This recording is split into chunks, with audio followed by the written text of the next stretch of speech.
नमस्कार दोस्तों, हमारे चैनल में आप लोगों का स्वागत है। मैं हूं शैलेंद्र। आज हम देखेंगे सब्जेक्ट वाइज क्विज जिसमें है environment, geography, science and technology का, है ना। तो चलिए हम इस लेक्चर को यहाँ से स्टार्ट करते हैं। सबसे पहले क्या है, प्रश्न क्रमांक 1 है, हरित हाइड्रोजन बंकरिंग के संदर्भ में निम्नलिखित कथनों पर विचार करें, है ना। इसमें कौन सा सही है, कौन सा गलत है, ये चीज हमको देखना है। फर्स्ट क्या है, भारत ने अपने कार्बन पदचिह्न में कटौती के अभियान के तहत प्रमुख बंदरगाहों पर हरित हाइड्रोजन बंकरिंग और ईंधन भरने की सुविधाएं स्थापित करने के लिए 2030 तक की समय सीमा तय की है। क्या ये ऑप्शन सही है, या फिर यह भारत के समीप प्रमुख बंदरगाहों को कवर करेगा, या फिर ये ऑप्शन सही है ना। ऊपर दिए कथनों में से कौन सा ये सही है ना। केवल एक, है ना, केवल दो, केवल सॉरी 1 और 2 दोनों, ना तो 1 और ना ही 2, है ना। ये इन चीजों में आपको बताना है। तो चलिए देखते हैं क्या इसका है। इसका आंसर क्या होगा, 1 का बी होगा। अब 1 का बी होगा मतलब कि केवल बी, ऐसे केवल 2। अब इसका विवरण देख लेते हैं। जहाजरानी मंत्रालय द्वारा जारी दिशा निर्देशों के अनुसार भारत ने अपने कार्बन पदचिह्न में कटौती के अभियान के तहत प्रमुख बंदरगाहों पर हरित हाइड्रोजन बंकरिंग और ईंधन भरने की सुविधाएं स्थापित करने के लिए 2035 तक की समय सीमा तय की है। इसलिए कथन 1 सही नहीं है ना। लक्ष्य 2035 तक सभी प्रमुख बंदरगाहों को हरित हाइड्रोजन बंकरिंग सुविधा से कवर करना है। प्रयास में प्रारंभिक बंदरगाह पूर्व में पारादीप, पश्चिम में कंडाला और दक्षिण में तूतीकोरिन है। यह कथन 2 सही है ना। अंततः यह कथन 2 सही है। प्रमुख बंदरगाहों के अलावा 7,500 किलोमीटर तक फैली भारत की तट रेखा पर 200 से अधिक बंदरगाह हैं, जो कुल मिलाकर मात्रा के हिसाब से 95% और मूल्य के हिसाब से 65% व्यापार करते हैं, है ना। ग्रीन हाउस गैसों के दुनिया के सबसे बड़े उत्सर्जकों में से एक है। भारत का लक्ष्य 2070 तक उत्सर्जन में कटौती करके शुद्ध शून्य करना, और शुद्ध शून्य लक्ष्य को पूरा करने के लिए भारत की कम से कम 40% बिजली नवीकरणीय ऊर्जा से आनी होगी। इसलिए विकल्प भी सही उत्तर है ना। अब आगे समझ बात को। अब चलते हैं प्रश्न क्रमांक 2। C40 हाल ही में खबरों में था। C40 के बारे में निम्नलिखित में से कौन सा सही है। इजराइल द्वारा लॉन्च किए कम दूरी की हवा से हवा मार करने वाली मिसाइल, और यह एक स्पाईवेयर है। नंबर सी क्या है, मानव रहित एरियल वाहन यूएवी उच्च हवाई के लिए डिजाइन किया गया है। वैश्विक मेगा सिटीज का नेटवर्क, है ना। अब इसका आंसर क्या होगा, 2 का डी होगा, है ना। अब इसका विवरण क्या है, C4097 वैश्विक मेगा सिटीज का एक नेटवर्क है जो जलवायु संकट का सामना करने के लिए एक साथ आए हैं। यह शहरों द्वारा शहरों के लिए संचालित नेटवर्क है और इसका नेतृत्व शहरों द्वारा किया जाता है। ये 57 शहर हैं और हमारी कुर्सी बारी बारी से है। सदस्य शहरों में से एक मेयर अध्यक्ष बनता है। यह जलवायु परिवर्तन और जलवायु कार्रवाई के केंद्र है। वे लोगों को आर्थिक अवसरों या आजीविका के लिए एक साथ लाने का केंद्र है, और अंततः वे ग्रीन हाउस गैस उत्सर्जन के सबसे बड़े उत्सर्जक भी बन जाते हैं। इसलिए विकल्प का सही उत्तर क्या होगा, डी होगा, है ना। वैश्विक मेगा सिटीज का नेटवर्क है ना। अब चलते हैं थर्ड नंबर पे। क्यूबिटस के बारे में निम्नलिखित कथनों पर विचार करें। यह जानकारी को क्वांटम रूप से दर्शाता है। यह 1 या 0 हो सकता है।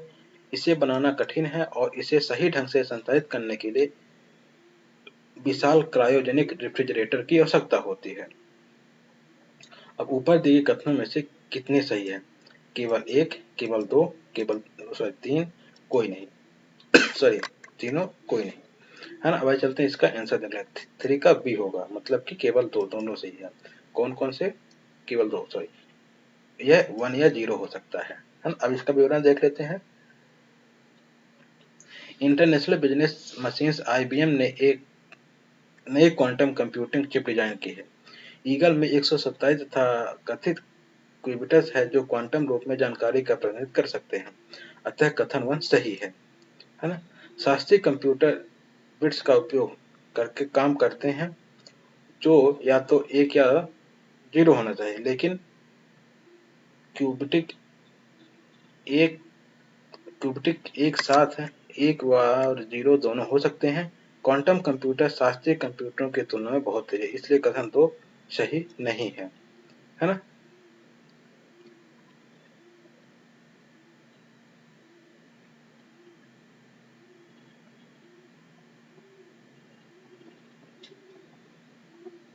है ना?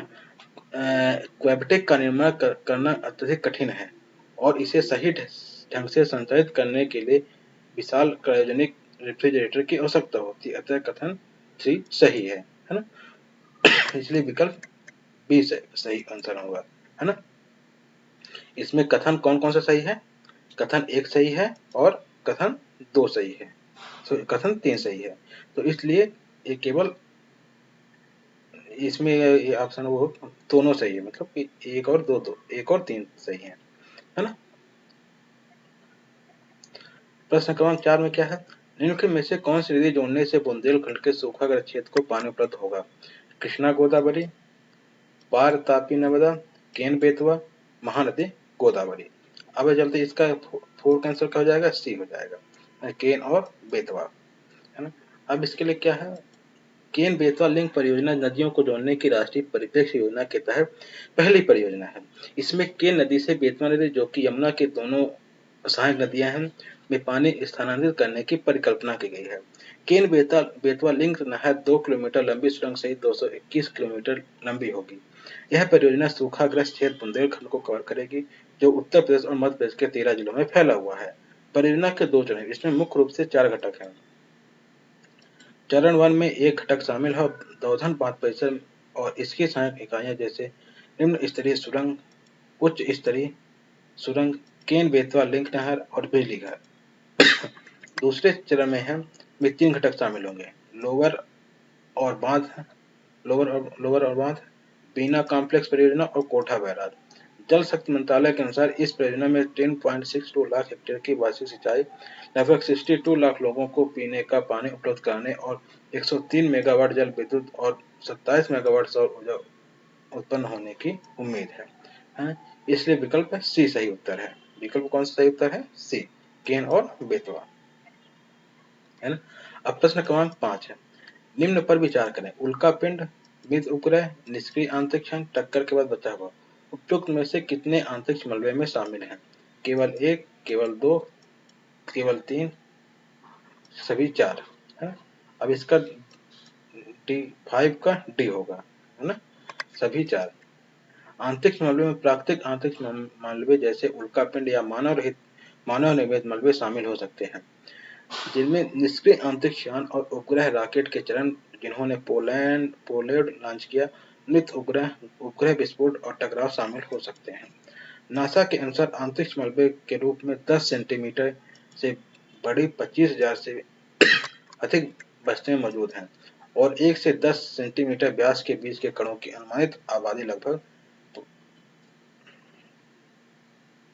50 लाख है।